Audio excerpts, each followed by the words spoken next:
Holmes smiled at the astonishment of Hopkins, which must have been reflected upon my features. "Surely my deductions are simplicity itself," said he. "It would be difficult to name any articles which afford a finer field for inference than a pair of glasses, especially so remarkable a pair as these. That they belong to a woman I infer from their delicacy, and also, of course, from the last words of the dying man.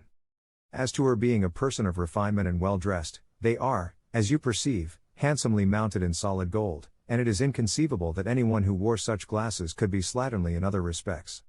You will find that the clips are too wide for your nose, showing that the lady's nose was very broad at the base.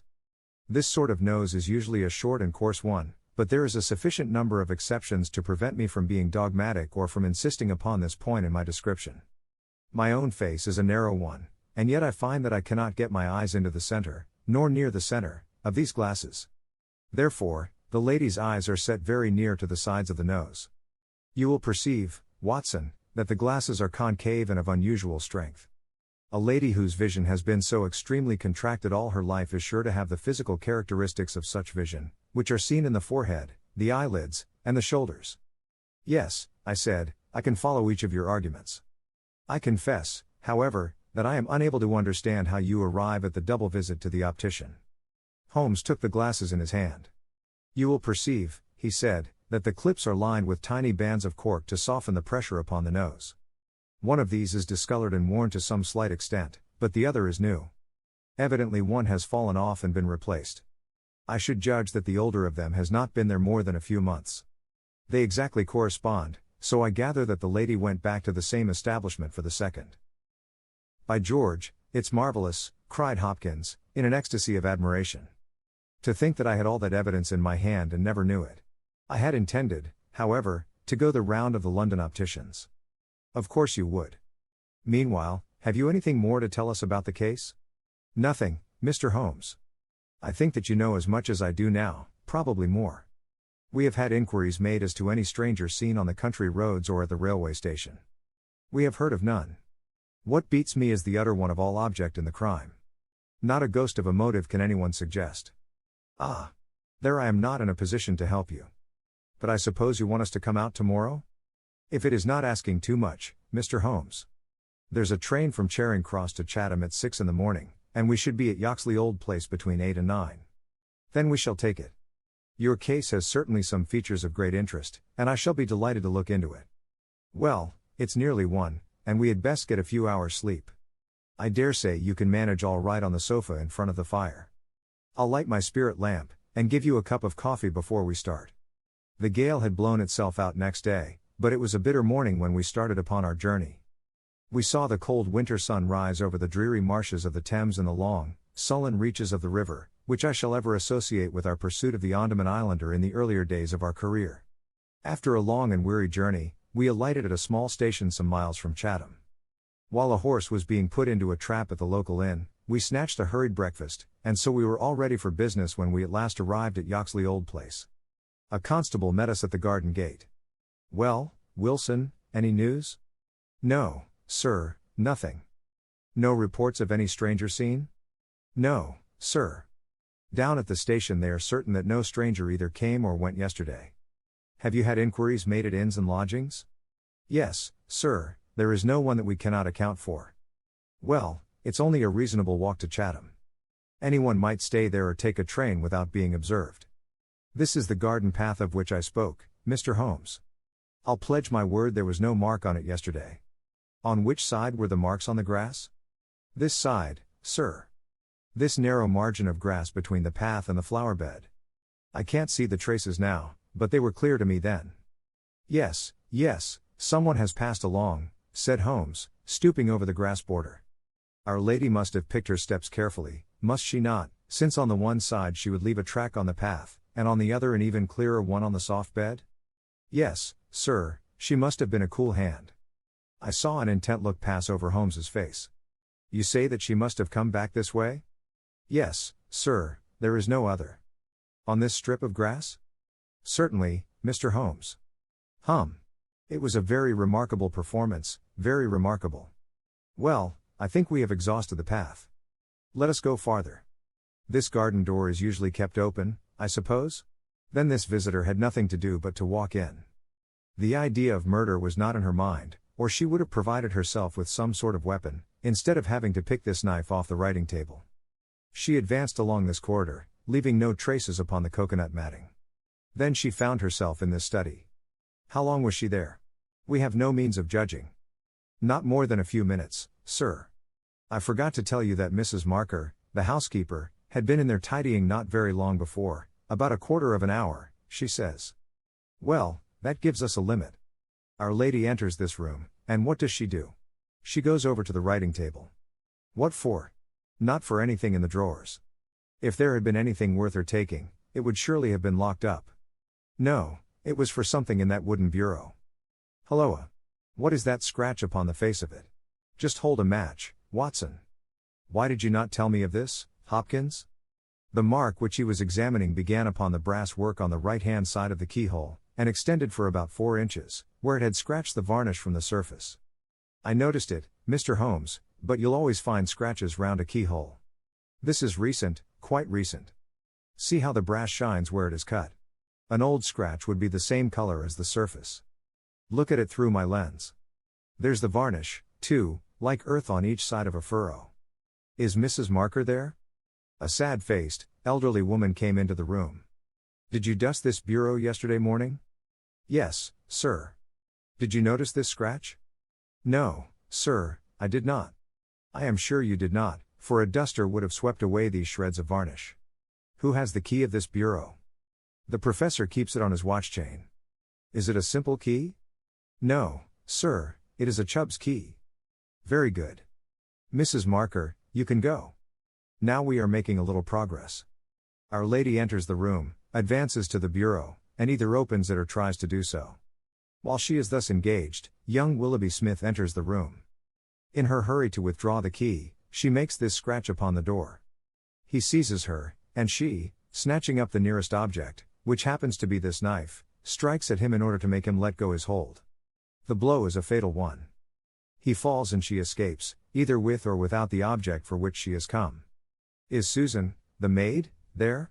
Could anyone have got away through that door after the time that you heard the cry, Susan? No, sir, it is impossible. Before I got down the stair, I'd have seen anyone in the passage. Besides, the door never opened, or I would have heard it. That settles this exit. Then no doubt the lady went out the way she came. I understand that this other passage leads only to the professor's room. There is no exit that way? No, sir. We shall go down it and make the acquaintance of the professor. Halloa, Hopkins. This is very important indeed. The professor's corridor is also lined with coconut matting. Well, sir, what of that? Don't you see any bearing upon the case? Well, I don't insist upon it. No doubt I am wrong. And yet it seems to me to be suggestive. Come with me and introduce me. We passed down the passage, which was of the same length as that which led to the garden. At the end was a short flight of steps ending in a door. Our guide knocked, and then ushered us into the professor's bedroom. It was a very large chamber, lined with innumerable volumes, which had overflowed from the shelves and lay in piles in the corners, or were stacked all round at the base of the cases.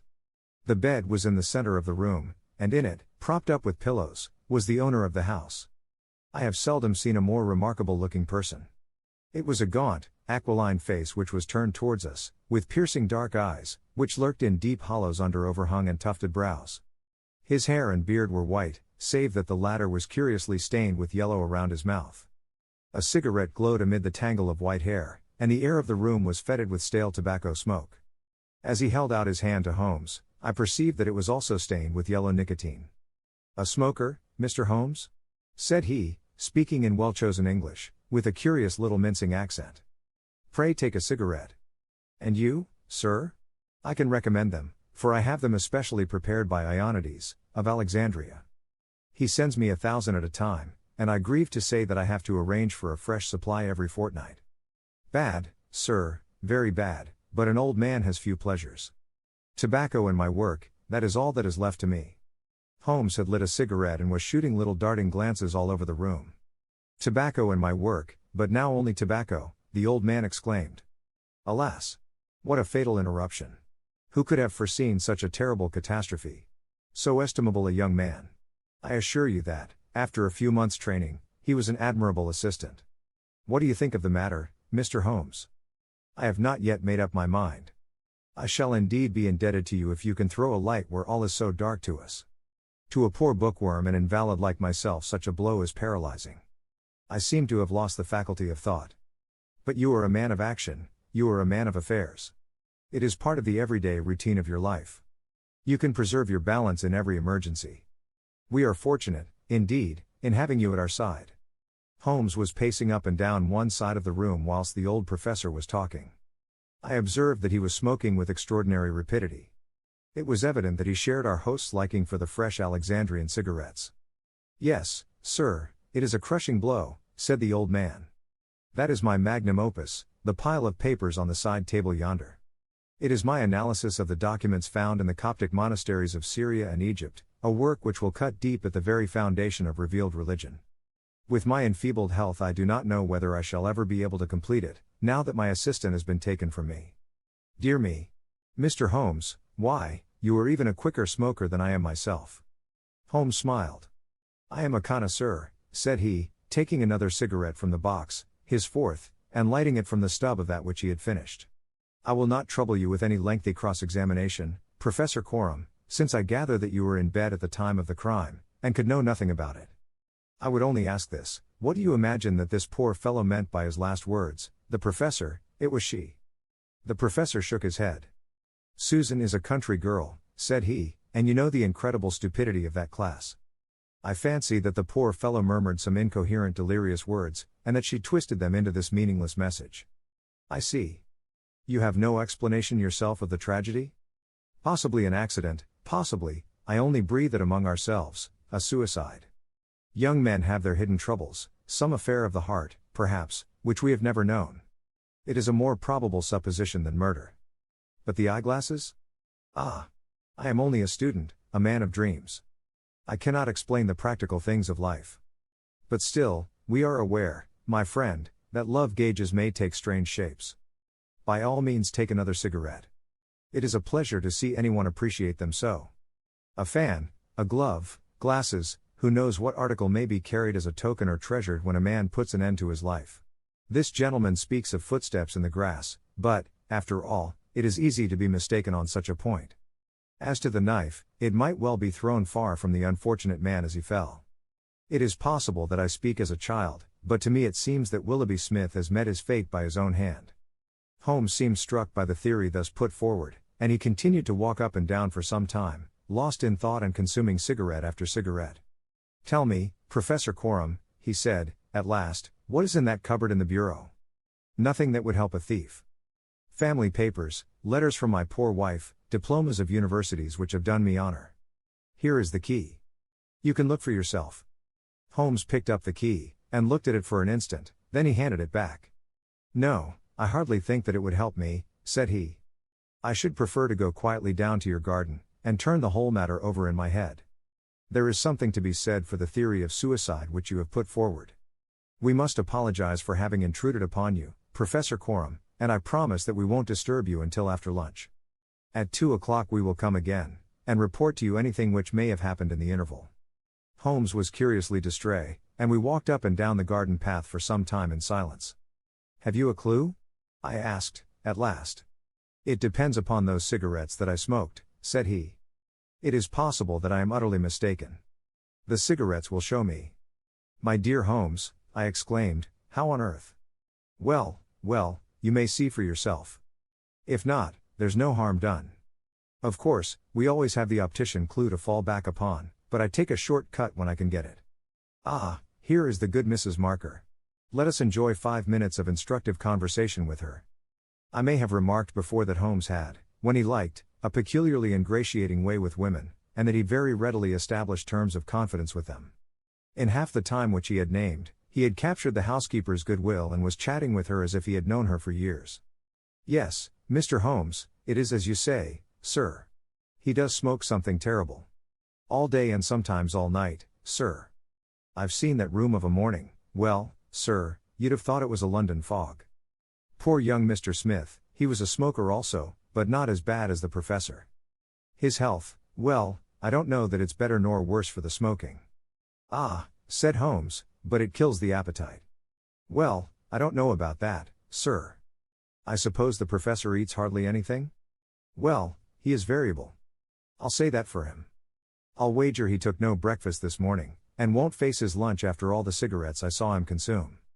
Well, you're out there, sir, as it happens, for he ate a remarkable big breakfast this morning. I don't know when I've known him make a better one, and he's ordered a good dish of cutlets for his lunch.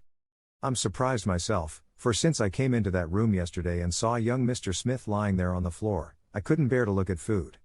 Well, it takes all sorts to make a world, and the professor hasn't let it take his appetite away.